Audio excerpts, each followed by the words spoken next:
ফরিদপুরের ভাঙ্গায় আব্দুল্লাবাদ বহুমুখী উচ্চ বিদ্যালয়ে 50 বছর পূর্তি পূর্ণ মিলনী অনুষ্ঠিত। ফরিদপুরের ভাঙ্গা থেকে আব্দুল মান্নানের তথ্য ভিডিওচিত্রে বিস্তারিত। বিপুল উৎসাহ উদ্দীপনার মধ্য দিয়ে ফরিদপুরের ভাঙ্গা উপজেলার আব্দুল্লাবাদ বহুমুখী উচ্চ বিদ্যালয়ে 50 বছর পূর্তি পূর্ণ মিলনী অনুষ্ঠিত হয়েছে শনিবার সারাদিনব্যাপী।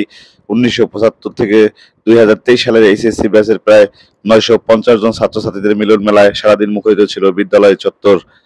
এই সময় প্রধান অতিথির বক্তব্যে কাজী জাফরুল্লাহ বলেন, আমি তো এখন কিছুই নাই, তারপরও দাওয়াত দিয়েছেন, আমাকে প্রধান অতিথি করেছেন, তার জন্য আমি এই আব্দুল্লাবাদ উচ্চ বিদ্যালয়ে একটি নতুন ভবন করে দেব। আগামী অনুষ্ঠান সব খরচ আমি দিব। প্রাক্তন ছাত্রছাত্রীরা বলেন, দীর্ঘদিন পর সকল বন্ধুদের সাথে একত্রিত হয়ে বেশ আনন্দিত ও উচ্ছ্বাসিত ছিল সবাই। তবে পুরনো স্মৃতিচারণ করে অনেকে আবেগে আপ্লুত হয়েছেন। এই বিদ্যালয় থেকে লেখাপড়া করে কেউ আর্মি, মেজর, ইঞ্জিনিয়ার, উকিল, শিক্ষক সহ বড় বড় পদে চাকরি করছেন। অনুষ্ঠানে ম্যানেজিং কমিটির সভাপতি প্রকৌশলী আবুল হাশেম খানের সভাপতিত্বে প্রধান অতিথি হিসেবে বক্তব্য রাখেন বাংলাদেশ আওয়ামী লীগের সভাপতি মণ্ডলীর সদস্য কাজী জাফরুল্লাহ। এছাড়াও আরো বক্তব্য রাখেন আহ্বায়ক রিপন, আসাদুজ্জামান রিপন, সদস্য সচিব রেজাউল করিম, যুগ্ম আহ্বায়ক এনায়েত হোসেন, প্রধান শিক্ষক ইসমাইল মিয়া, সজল মুন্সি, হুমায়ুন মিয়া সহ অনেকে। বক্তব্য শেষে সাংস্কৃতিক অনুষ্ঠানের মাধ্যমে অনুষ্ঠানটি সমাপ্ত হয়। বিস্তারিত দেখুন ভিডিও চিত্রে। আপনারা আমার কথা স্মরণ রেখেছেন। আমি আজকে কোথাও নাই, তারপরে আপনারা আমাকে আজকে প্রধান অতিথি হিসাবে আপনাদের এই উদ্বোধনী অনুষ্ঠানে সম্মান দেখিয়েছেন। আমি আপনাদের কাছে কৃতজ্ঞ। আপনারা ভালো থাকেন।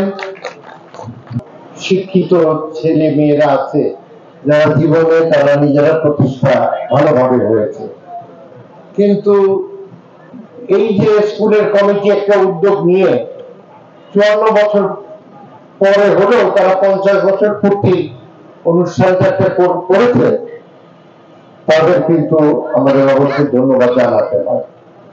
আর যারা এই অনুষ্ঠানে থাকতে পারত, ঈদের বন্ধ, ঢাকা থেকে আসতেও 1-1.5 ঘন্টা লাগে, কিন্তু তারা হয়তো স্কুলের কথা এখন ভুলে গেছে, শৈশবের কথা, যখন তারা এখানে দৌড়েছে, ছুটে এসেছে, মাস্টারদের তাদের কান্ধে উঠবস করিয়েছে, এইসব কথা কিন্তু ভুলার কথা না। এগুলো মানুষের কাছে সবসময় অন্তরই থাকে। আমি আশা করব যে এরপরে আমরা আমাদের নতুন ভবনের যখন উদ্বোধনের জন্য একটা ভিত্তি স্থাপন করব, সেই দিন একটা অন্যভাবে অনুষ্ঠান করব, ফ্রি অনুষ্ঠান, কারো কোনো টাকা দিতে হবে না।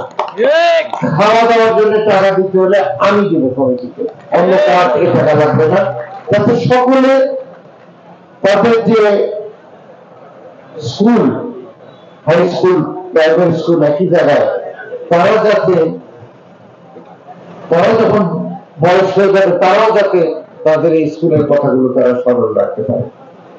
আপনারা যে কজনই আজকে কষ্ট স্বীকার করে ঈদের পর এখানে উপস্থিত হয়েছেন, আপনাদের জন্য আন্তরিক শুভেচ্ছা। আপনারা প্রমাণ করেছেন যে বয়স হলেও স্কুলের কথা ভুলেন নাই। ধন্যবাদ আপনাদের। আগামীতে আপনাদের সঙ্গে আবার দেখা হবে। যারা অনেকেই আপনারা আমাদের দল করেন এবং বিগত নির্বাচনে আপনারা অনেক দলের জন্য কষ্ট স্বীকার করেছেন, আমার জন্য অনেক শ্রম দিয়েছেন।